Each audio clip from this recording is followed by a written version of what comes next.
doing? Give it to me. No. HBO pays for the porn. HBO pays for porn. Shut up. Patrick, come here. No. HBO should pay for the porn. The porn? It actually shows that it's only room and tax plus the meals.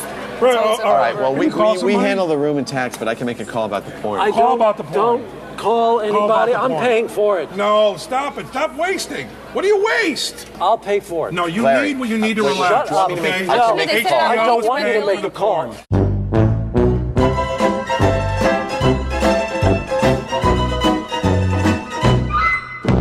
All right.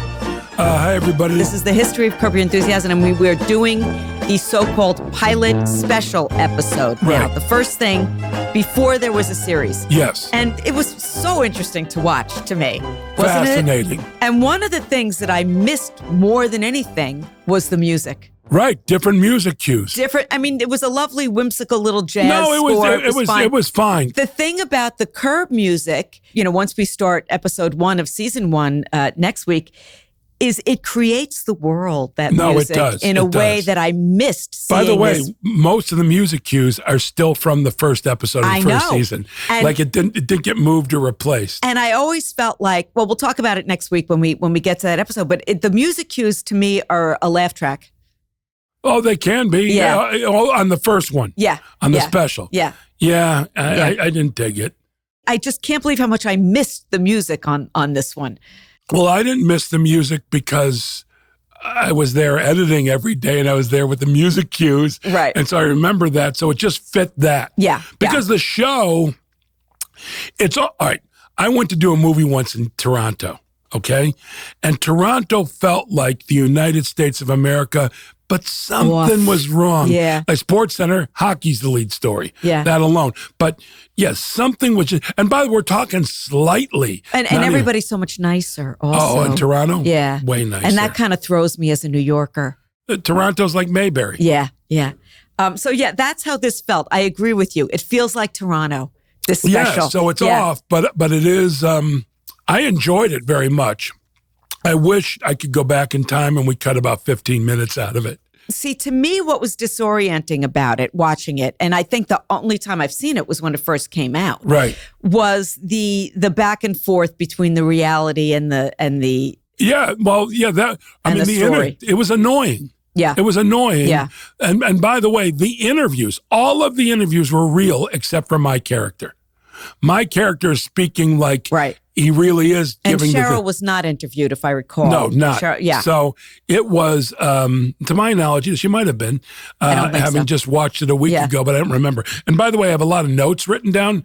Good luck me remembering half of them. Well, but if you ask questions, I'll get there. I'll remember something. A couple of things struck me. Okay. The music was one. The other that was so interesting is that the basis of the characters of yours and Larry's and Cheryl's, which are really the only characters at that point, it was there. It was completely there. Except for one thing. And this is kind of fascinating. So Cheryl did not like Jeff Green. I was going to bring that up. No, she did not like Jeff Green. She hated Jeff Green, as a matter of fact. Pretty much, and she couldn't hide her disdain. Some people just rub you the wrong way. Yeah. And that's how I feel about Jeff. I just feel like I'm not sure he's always thinking about Larry. And Larry, who is a big bowl of brilliant, when he went to the first episode, he completely changed that. He changed that. And Cheryl I'd irritate Cheryl sometimes, but she grew to even love my character. What was the reasoning for that? Do you remember? No. What I do remember is Larry felt like the show had nowhere to go if that was our relationship. And Carolyn Strauss, who is one of my favorite executives, maybe my favorite executive of all time. She was an executive at HBO at the time. Yeah. Programming, Yeah. And believe it or not, that was the one note we got. She wanted more of us. Conflict. Conflict between Cheryl and I. And Larry said, no, it won't work.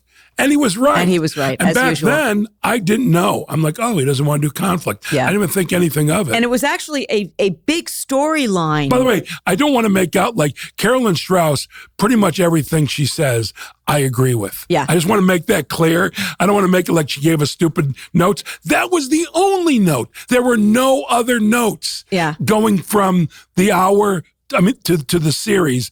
There was zero. And what's interesting is Larry, I know in all his Seinfeld years, never took notes. People don't know how unusual that is. Well, I have my own way of doing it, which is I nod, I listen, I say that's great, and I never do any of it. But by the way, I'm always open to something being, oh, that's a good idea, but most of them are terrible. Yeah. So, and I don't think, Jeff, correct me if I'm wrong, beyond the pilot episode, I don't think there were any notes. No. You know what? There might have been, but they were just like the little wind. Thing, yeah. They were nothing. Yeah. And I wouldn't be surprised if Larry even did some of them or went, yeah, you're right, because he respected Carolyn Strauss. Yeah. And the feeling of the show is the respect one way or another. HBO respected us, we respected them. However, HBO used to refer to us, even during the first season into the second season, this was our name, their little experimental show. Because we shot digitally. Yeah. And we were improvising. Their little experimental show. Well, the little experimental show is now the longest running show and has been in the history of HBO. And we felt that, by the way. We felt that we were not The Sopranos. We were not Sex and the City. No. We didn't have that kind of budget. We were just this kind of, I got a barn, let's do a show kind of a thing. At what point, when you were shooting this initial special, did it come up that there was going to be a series? Okay. The unusual thing about the hour, we shot linear. We shot everything in order. So if we were shooting a scene and then we're shooting another scene a block down, and then the next scene's where we're at, we'd go the block, shoot it, come back. Like everything. And that's expensive. It adds to the budget, that's for sure. And it's difficult. So the first scenes of Larry and I coming in, and he's frustrated that he has to do this. Is this camera going to be here? He's doing that. Well, we had a little exchange where I thought to myself, boy, this could be something. And that was, he asked me if I want a piece of gum. I said, no, I don't like gum. I don't chew gum, which is reminiscent of the time later on where we're on a plane where he said, what are you doing? I go, just nothing. flying, just nothing. And then, what's so funny about that? He didn't like that. And he said, do something different. And I did different things. And then he said to me, no, let's use the one, with the thing. So we had this gum thing. And then there was the hallway with the nodding to black people, just giving them a shot. His great line is, I want to show them I'm one of the good ones, which made me burst out laughing. And that's how the show is. You hear something you feel like laughing at, laugh. Right. That's not the way TV comedies have worked for a long time. For a long time, someone says something funny, everyone reacts like nothing happened. The closest to it, I would say, is the Andy Griffith Show. When Don Knotts would do something, Andy would smile, sometimes laugh, and to me, that's how it should be. In right after that elevator scene, when you're coming out of the elevator, and I forgot what one of you points to the camera. It was either you or Larry. I don't remember who it was. I think it was you. Acknowledges the camera. Right. So that's also something that's completely changed. Oh, yeah, completely.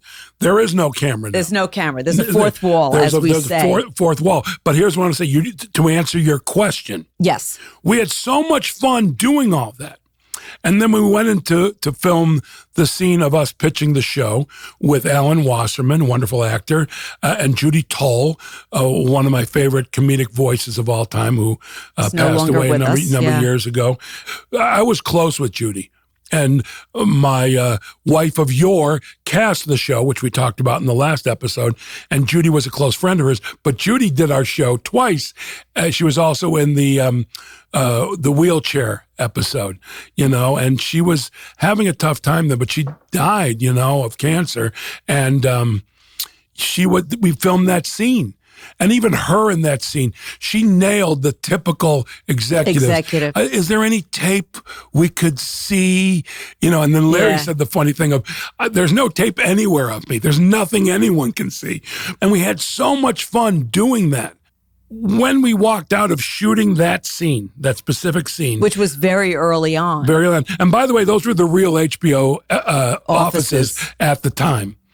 And when we walked out, Larry said to me, we were both standing by these desks, sort of away from the set. He said, wouldn't this be great to do as a series? Now, I said, yeah, that would be amazing. But inside my head, I actually was saying, yeah, right, we're going to do a series out of this. So then what happened? Did he pitch it to HBO? No, or did HBO come to him? No. Both. HBO wanted to work with Larry. But had they seen footage? They had surrounded Larry, like they're birds surrounding Larry. Well, I'm losing it. They flocked to Larry. And Larry told me when we talked about doing the show, he said, HBO really wants to do something with me. And he was sort of open to that because HBO at that point was pretty highfalutin. The Sopranos were lifting them up above everybody else. Right. So we had fun the whole time. And as we were cutting it, and then afterwards, just going, that would be great. We should do this. Yeah. And I, of course, am not going to argue. Even though I agreed with him, I'm happy to not agree with him on things.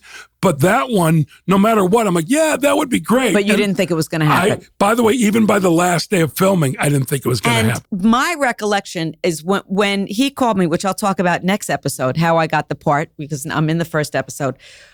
This had not aired yet. When the decision to start shooting it as a series, this special had not aired yet. It's better that it didn't air yet because we didn't get a lot of viewers. Right. It was not like a huge success. Right. And then even the first season was not. We built first up 2 seasons. Yeah, we built up slowly to where we started to know. Well, I can tell you now when we became a hit. Well, I can tell you anecdotally for me, when people started stopping me in the street, season 3. Okay. What happened season 3? We followed The Sopranos. Oh, is that it? A great season of Sopranos followed by us, and that went for 3 or 4 more years. Yeah. 90 minutes of, wow, great work. And I'm talking mostly Sopranos. I don't want to, but that was about 90 minutes of television as good as it gets. Yeah. That was like Saturday night CBS in the 70s with Mary Tyler Moore, Bob Newhart, and the Carol Burnett Show. What? People who love The Sopranos were definitely going to love Curb Your Enthusiasm. But I'll talk more about that in future episodes. Yeah, when we go. So the thing that stuck out to me about this special was your character was already your character. Mm-hmm. And I know that character is not you whatsoever. No. So I want to talk about that, how you created that. Larry's interesting to me because at one point he says, all I do is apologize. People are so touchy, I can't even leave the house. Well, that's the essence of the Larry character. Very much so. But his acting was very, very different. He looked like he was about to crack up every single minute. I think you have that in reverse. Really? Yes. I think when he was doing having been there, I think he was less apt to laugh. As you know now, which I know, which is the great secret of Curb Your Enthusiasm, which is you should really watch when it cuts away from Larry, because generally it cuts away from Larry right before he laughs. Giggles. Yeah, he just laughs. But I don't mean that. I don't mean laughing. What do you mean? I mean that in all of his scenes, he has a little smile on his face in a way that now he doesn't. Right. Now he's more in the character, in the scene. What I feel the difference was back then, he would go from a smile to really grumpy. So that way you notice them both. Like he was, whereas now it's sort of a combination of the two. The number one thing from watching the first special was how good his acting was. I was because when we were doing it, I thought he was good, but I look and I go, wow, now looking at it, what a natural. Yeah, what a I natural. agree with that. I just think he's gotten so much better. Season 2, season 3, I say to him one day, boy, your acting has grown so much. It's so good. And he took that as an insult. Well, I know. No. Hold on a second, though. He really took that as an insult. And I'm like, man, you're bound to grow. He didn't understand that. He's like, wasn't I good last season, the season before? But also, whenever I tell him his acting is, I'll watch a season, I'll say, your acting was great. But I don't consider myself acting. I'm not acting. But he is, of course. Well, by the way, it's a different style of acting. It's a style of acting that you do and I do. But we are acting. We are completely acting. And like you said, I'm not my character. But that being said, there's a naturalism, which is because that's our approach to acting. I feel as an actor, I'm only as good as the material I'm given. You give me bad material, I'm going to suck up the joint. You give me good material, and hopefully I won't suck up the joint. That's where I'm at as an actor. Whereas anything that I do and this, naturalistic, very naturalistic. Wow, we're given such amazing things to do. And Can I just say something? Why don't you have a spit thing in front of your microphone like the Shield? I don't know. And then I do. All I'm saying is, was the last time we did it, was there a problem? Were you spitty? Yeah, or was maybe my voice is... So I want to get to... Did I tell the suit story? I told the suit story last time. No. That I said that I wanted my character to wear suits. I don't recall that. Okay, so... Well, because I just want to ask you about the character. So you made up this character of his manager who was even more clueless in this episode. Did you base this on somebody? Yes and no. Because let me just say, Jeff Garlin, the person Jeff Garlin is extremely erudite and opinionated and, throwing thoughtful. But the character of Jeff Green is like a lug. Well, overall, the consistency of his character is he would do anything to make Larry happy. For his client. He agrees. It's not even his client. We're best friends. Yeah. But, and so I just agree. Just go along. Basically, there's a thing in improv called exploring and heightening, where someone says something to you and you send it back to them at a more agreeable level, and then it keeps on going. Well, that's my character consistently. But I don't do a lot of character work. But as I was thinking about it, I go, my character should always be in a suit. Yeah, in a suit. And I told Larry, he goes, "You're a great idea." And by the way, you'll get a lot of those, Larry. That's how I do Larry. I do too. Which he laughs at, but it really doesn't sound like him, but it does. It's like a character of him. Anyhow, I went into the producer, and we didn't have a big budget, and I said, I think my character should be wearing a suit and all the time, a suit and a tie. Takes a beat, and he goes, "Well, why are you saying that? You want free suits?" I said, "No, I can get myself a suit. I just think that I should wear." Yeah. Look, if you want a free suit, we went back and forth on that. And I just said to him, I said, "Please get me a couple of suits." And I left the room. Anyhow, the point being is, when I watch that pilot, I'm essentially wearing fabric. There's no cut to the suit. These are $99 suits. But the suit, I think, is an important character without point a doubt, because it separates you. He's the comedian in his, casual clothes, and you're the businessman.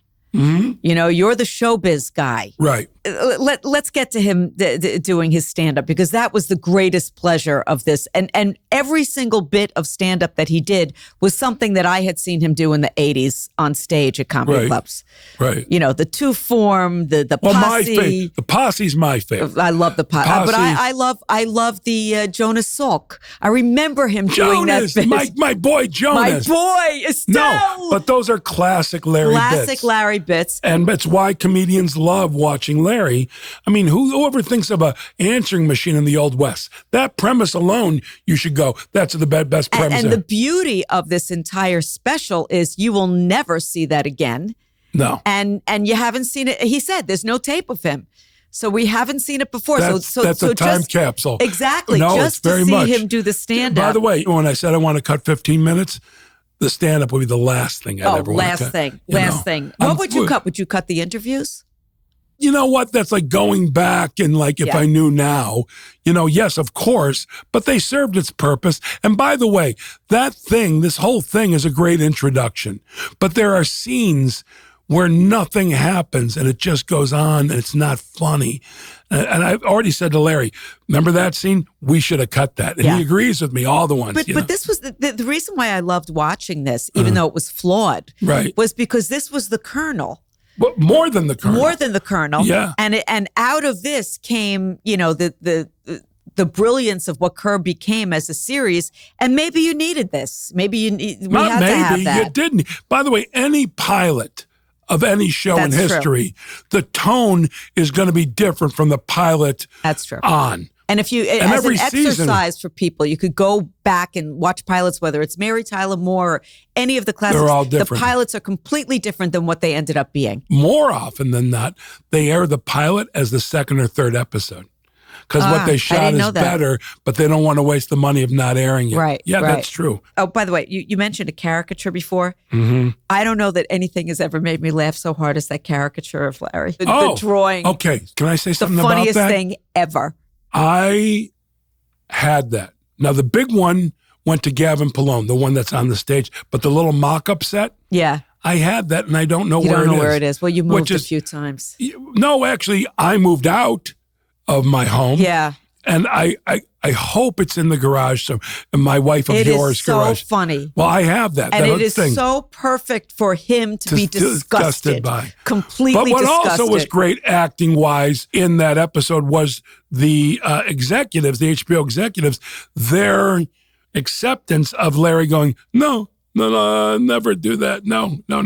And then they look sad. The whole set they bring out. Oh, the Seinfeld one. The Seinfeld set. And I love the enthusiasm of the set designer and showing it. Susie Nakamura. Yeah, Susie Nakamura and showing it and thinking it's so fantastic. And then it's all there. The whole Larry persona By the way, is completely there. Can you think of a funnier reply when you're the guy who created Seinfeld? You mention to someone, because he's making a recommendation phone call for a guy who used to be the writer's assistant on Seinfeld. And the executive he calls, he says, Larry David, I created Seinfeld. And the guy responds, never watched it, not a fan. That's from Larry's brain right there. I mean, never watched it. First of all, how can you not be a fan? And that happened to him. Oh, it did? I'm by sure the way, it happened I want to to say, through the history of this show, at least 75%, if not more, of these things happen to him. Interestingly, in the show, when they're interviewing Jason Alexander, and Jason tells that story that he would read the scripts of Seinfeld, and he would say, this is ridiculous. Nobody ever behaved that way. And Larry would say, it happened to me. I behaved that way. And it was true. And by the way, that was the turning point of that character. Where he just knew to base George on Larry. I talked about the audition process last time, right, with Cheryl auditioning? Yes. Okay. We did. And when we have Cheryl on, which we will, I want Cheryl to talk about that as well. Speaking of Cheryl, one of my pet peeves, and I know that you're going to agree with me, is when Cheryl comes up to Larry after his performance and immediately starts telling him what doesn't work. Okay. That is as a stand-up comic, when you just come off stage and your partner or your manager, whoever, comes over to you and immediately starts saying, oh, you want to fucking kill them. Okay. So let's go there. Yeah. Yesterday was my 2-year anniversary with Sari. That's my girlfriend. Yeah. Sari showed up at my gig. She's never done that before. I was pleasantly surprised, and I was happy she was there. But after I was done, she gave me her notes. Oh. And now that she gave me the notes, it didn't even start with, wow, that was a great set. Right into the notes. And the truth is, as comedians, we don't bring our significant others to shows. Like she'll say, can I go to the Comedy Store with you? I'm like, no. No one brings their girlfriends, wives, husbands, boyfriends. Unless you need them to drive. Yes. But by the way, the only thing that's appropriate that you see pretty often is children, adult children. Someone's son or daughter, you see them at clubs. Yeah. You never see spouses, any of that, because that's exactly what happens. And other comedians are also on edge. Wait till tomorrow. I have trained my husband, who's with me sometimes because he drives, not to say a word negative to me, only positive when I first come off stage. Right. You're so vulnerable. You're so raw. You're raw. I remember a friend of mine who I was performing with, one of her best friends came backstage and didn't say anything to me about my show. Ugh. And I was like, now, by the way, all you got to do is look, even if you fucking hated it, just look at somebody and go, great show. Great show. Funny. Done. Yeah. Done. Yeah. Over. You lied. Who gives a shit? Instead, you don't say anything. By the way, a few years later, I became unbelievably close to that woman.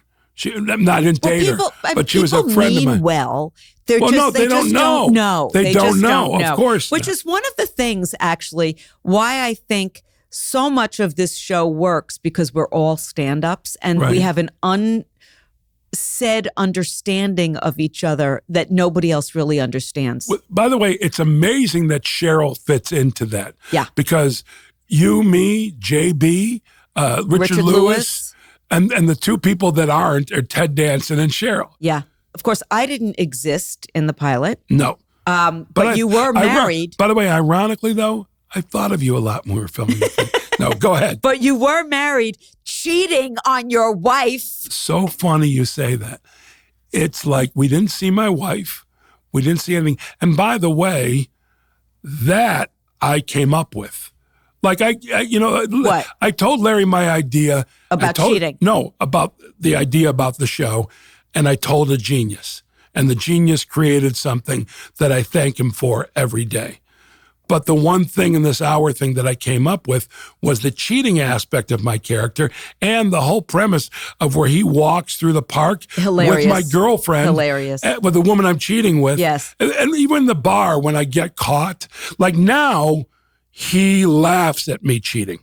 You really, well, you really have a marvels problem. at the fact that he marvels at it. But then when I pulled it off, he was polite and you can see disappointed. And that's changed. And confused. He Very was confused by it. Yes. The scene with him walking in the park with Becky and getting caught. Your wife doesn't know anything about this? I'll tell you more later. I don't want to, Hey. Becky Thayer, by the way, who I just thought she was terrific. And Cindy Campanera. Those are two Chicago improvisers. Yeah. Cindy Campanera going through the park and Larry. And Cheryl's friend. Yeah, and Larry explaining. And over-explaining. And over-compensatory is hilarious. No, that is funny. The other thing that struck me hilarious was Larry's clothing style, which is so different than it is now. He was wearing these big, bulky jackets on stage, and I think there was a bulkiness to all of our wardrobe because it was cheaper. If my suits were $99, his were $199. Mm-hmm. That was the difference. Another thing I want to bring up, because it's mentioned several times in the episode, is the children. He had children. He did have children. We didn't see his I children. Swear the big storyline, I swear on my children. He spoke about his children. And was that a conscious, or was it just he has children in real life, so he had children on the show? Because once we started the series, no children. That was not even a conversation, because we didn't know there was something that was going to be strange about him talking about children. It was like, children. And by the way, he only had children to say on my children's lives. I swear on my children. Yeah, because he thought of that premise. He has children. Well, first thing that was gone when we were shooting the film, no children. No children. No children. No Jeff and Cheryl fighting each other. And no children. No children. Yeah, and of course those were the two major changes. And we also know no hugs. Yeah, those are the two major changes that I noticed, that you and Cheryl were not, enemies, and that there was no children. And then it was pretty much, besides cutting out all the doc style, the Colonel was there. It was already there. The clay had started to be molded. Right. And by the way, I don't know why that's so clever, but the clay had started to be molded, and then first season molded even more. And even now we chip off this and do this and do that. And the thing you mentioned before about the kid who wanted the recommendation, that was the classic Curb callback that started the episode in the very beginning. Right. The kid who wants Larry to recommend him for a writing job, and it was almost the last scene, how it just completely came back. I wouldn't call it classic Curb. I would call it Larry's influences. Right. And one of his main influences, and I pointed this out to him. He's like, yeah. Nat Hiken. Nat Hiken created Tell people Bilko. who Nat Hiken is. Yeah, Nat Hiken was a writer who created the show Sergeant Bilko, or what was the other title? Something about you never. Car 54. You'll never get rich was the other title. But didn't he do Car 54? Car 54. Yeah. Where are you? And those shows, the scripts, like Curb, and no shows in between. It's like you tap a domino like you'd see on The Tonight Show, and the dominoes would go in different directions, and then they would end up at this place that you didn't even know it was going to end up. That's Curb. Yeah. Every week it starts somewhere. You don't know where it's going, and there'll be closure, but not what you're expecting. But also, he did that in this pilot, in the special. With the guy. But what he ended up doing in the series is more than one of those. Several per episode. Well, it was just, by the way, we had no idea we're going to do more. Right. No idea. If I thought to myself, I knew it was great to do for my career. The best thing in the world is when you can do things creatively that really help you in whatever ways. But the bottom line for me is always, is it creative and interesting? Not how much money I make. But you still didn't answer the question. What point in shooting this did you know that there was a series coming? Or did you not? At no point. At no point. So when you finished this special. Still, it was not until a few months later. Before it aired, where Larry said, I'm going to go talk to HBO about doing this as a series. But it was already finished. It was Ari Emanuel, myself, and Larry on the first pitch. Mm-hmm. Second pitch was just Larry. Mm-hmm. Ari may have been there, but I didn't go. There was no need for me to go. Ari was his agent. Agent, yes. Michael Patrick King, by the way, in this episode, and tell people who he is. Michael Patrick King has show ran Sex and the City, and by the way, I love how you just said tell people who Michael Patrick King is, and then you go on to tell people. But Michael Patrick King. Let's tell people. Hold on, I've known Michael Patrick King since I was 20. Yeah, he had a comedy team, King and Mende. Mm-hmm. You remember back then? So I remember very well. I met him when I was 20 years old. Yeah, and I've known him and developed a friendship. He's one of Marla's. That's my wife of yore. Best friends. I know. And so he played Patrick, the HBO executive PR person. Yes. And he was the showrunner for all those years for Sex and the City. And now the and showrunner means producer writer. And now, and what is it called? And now this? And now, and he also did the Lisa Kudrow one. Yeah, the comeback, which was comeback terrific. Was awesome. But I thought he was amazing in this episode. Can I tell you something? He was just brilliant in this episode. The idea that he tells us in the limo this gossip, and then he mentions Molly Shannon that she fucked 2 guys to death, right, which is absurdness. And then he starts explaining with a big grin on his face. Well, that let Larry and I know, don't trust this guy. Don't trust this guy. And then to me, that was not scripted, correct? I mean, that was all Michael. Oh yeah. When I say scripted, I mean outlined. Do you know? No, so much of it wasn't outlined. That may have been my suggestion to say that Molly Shannon fucked 2 guys to death.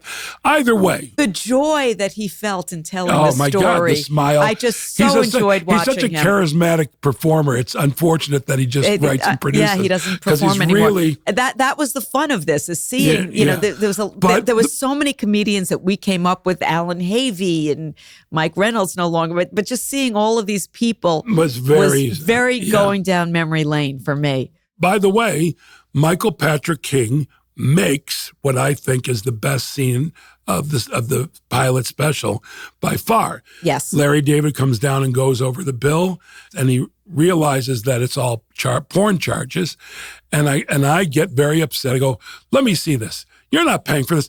And I kept saying HBO pays for the porn. And that, I thought that'll be a catchphrase. And not in the moment, but later on when we cut it, I went, wow.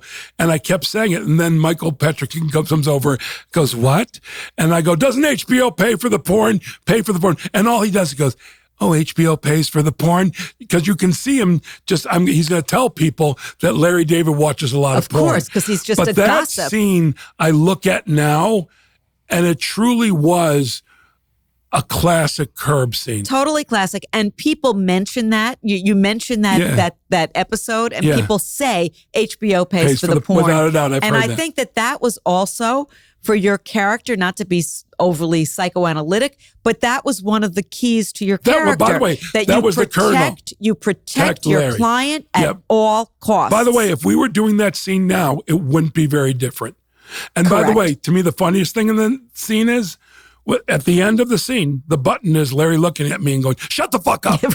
And to me, that's the hardest I laughed.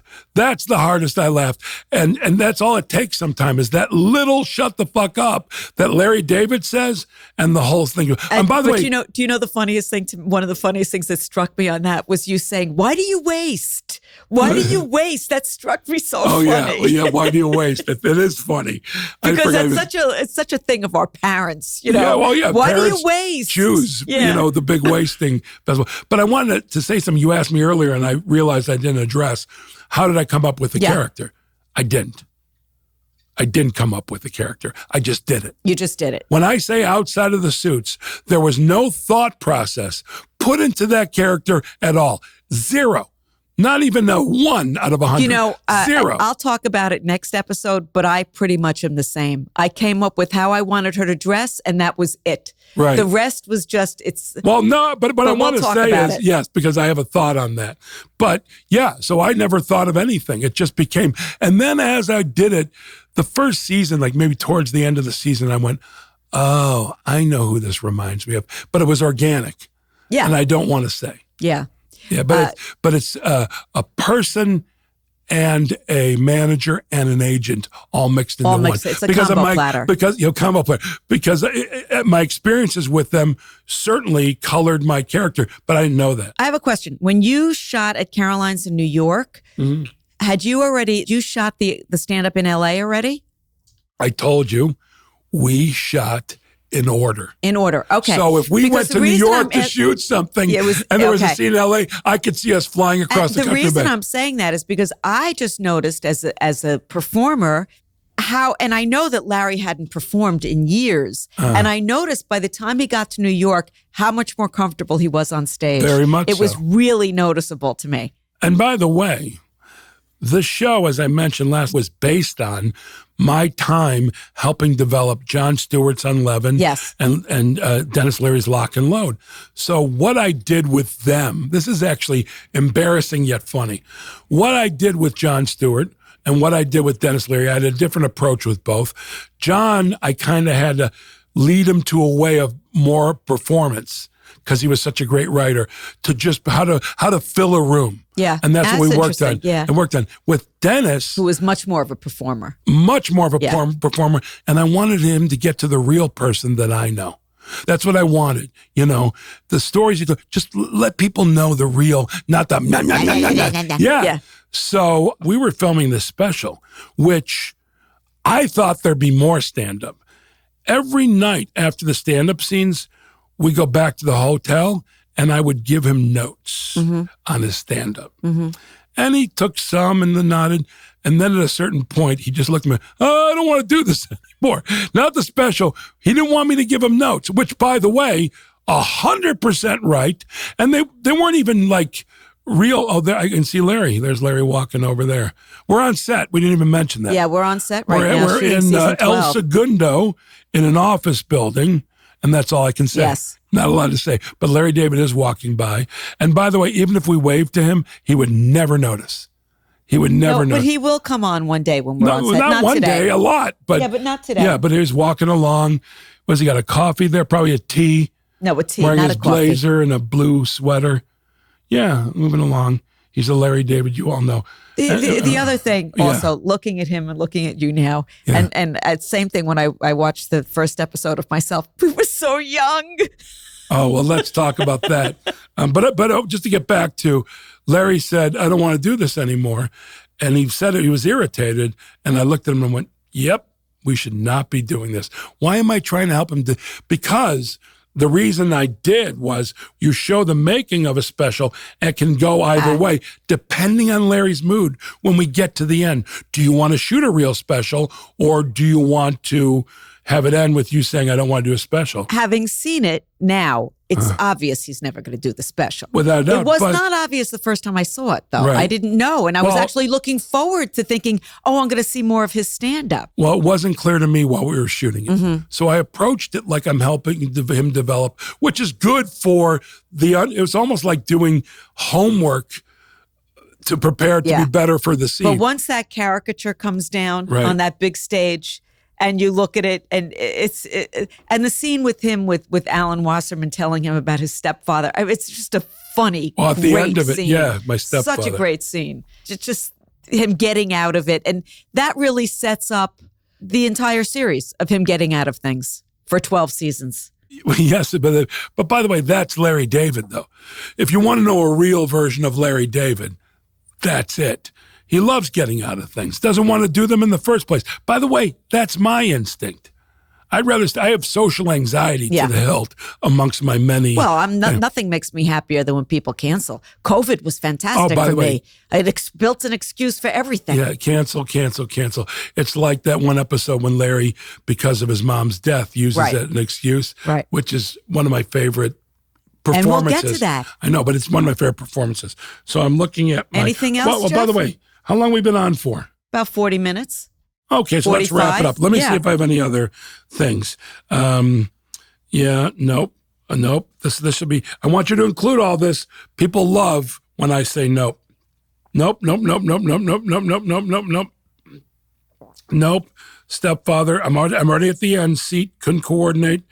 Oh, the stepfather died from hitting a pole. Yeah. Yeah. That's classic funny. Larry, too. And by the way, to me, the funniest line in the whole episode, not said by me, not said by Larry, but Judy Tull, who when Larry's explaining about what's going on and they're upset that he's not going to be doing a special. She says, well, were you close with him? No.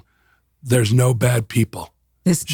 She says that which is like part of the discussion, yet a complete non sequitur. And the way she said, there's no bad people. But that is an example of a comedy instinct. Well, she was a great comedian. Of just knowing, and it's a great loss to us. No, it is. God, I learned a lot more what a loss it was, Judy Tull, when I went to her memorial and they showed all this video of her that I'd never seen. And I was like, wow, she was truly a genius. And I hate when funny people die. They can't be replaced. Well, by the way, the thing about comedians, it's like, look, people may not dig me, people may not dig you, but whatever comedian you do dig, there's a personal connection that cannot be with any actor, any musician, even though people look. It's just with comedians, I don't know what that is, because I know I've experienced that when my heroes have passed away. Well, and what people don't know, or they do, is that you're wearing a Richard Pryor shirt right now. I'm wearing a Richard Pryor shirt, which, by the way, go to richardpryor.com and there are a bunch of stuff, and they're amazing T-shirts, including the one I'm wearing. And all the money goes to the Pryor family. It's like their own Richard Pryor Enterprise, whatever it is. I love them. So there you go. So we're good, all right? So we're good. And next episode, we're going to start with the series. Yeah, season 1. Season 1, episode 1. This was a two-parter, and then there'll be no more two-parters. Yeah, coming up, the Pants Tent. Oh, yeah, the first episode is the Pants Tent. I love that. All right. Bye. Bye. And thank you so much for listening. It's so appreciated for those of you who are listening. For those of you using us as background sounds, that's delightful, too.